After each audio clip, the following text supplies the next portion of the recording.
ఏమండి, నేను ప్రతిరోజు నాటకం వేస్తూనే ఉన్నాను. మీకు అర్థమైనా చెప్పిందే మళ్ళీ మళ్ళీ చెప్తున్నాను. ఇప్పటికీ ఇలాగే ఉంటే ఎలా? ఏయ్ అయ్యా, నేను వాళ్ళతో మాట్లాడుతున్నాను. ఏవి రాయిని తెల్ల కాగితంలో సంతకం పెట్టడం అంటే మీ జీవితం మొత్తాన్ని రాసిచ్చినట్టే అని మీకు అర్థం కావట్లేదా?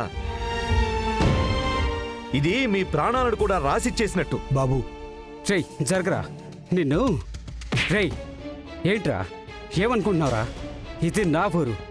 ఇక్కడికొచ్చి మా వ్యాపారం కట్టుపడుతున్నావా? నిన్ను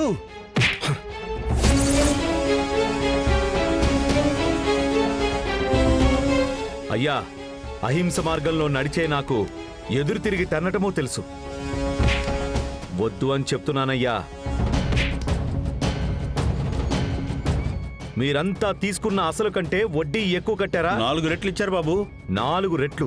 ఇంకా అసలు అలాగే ఉంది. పైగా ఇప్పుడు దానికి సంతకం కూడా పెట్టబోతున్నారు, అంతే కదా? రే రేయ్ ఏం చేస్తున్నావురా? రేయ్ చించకురా, ఏం చేస్తున్నావురా? వాళ్ళెవరూ సంతకం పెట్టరు. మీ వల్ల అయింది చేసుకోండి. ఎదురు తిరిగి చచ్చినా కూడా పర్వాలేదు, కింద బతక్కండి.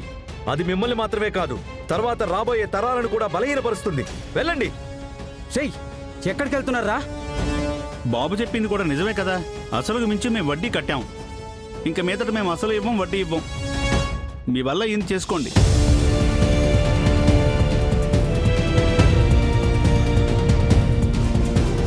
నేను వచ్చిన పని అయిపోయిందని అనుకుంటున్నాను.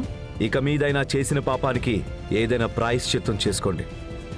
ఇంకా కిందకు దిగజారి ప్రవర్తించకండి.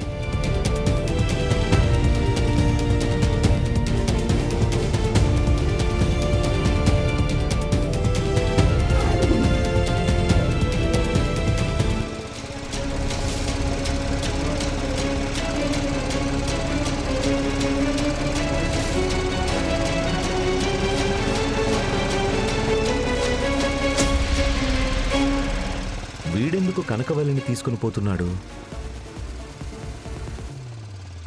అయ్యా, ఆ అమ్మాయి తనెందుకు అతనితో వెళ్తోంది? ఆ అమ్మాయి గణపతి చెల్లెలు బాబు, మీకు తెలీదా? గణపతి చెల్లెలా?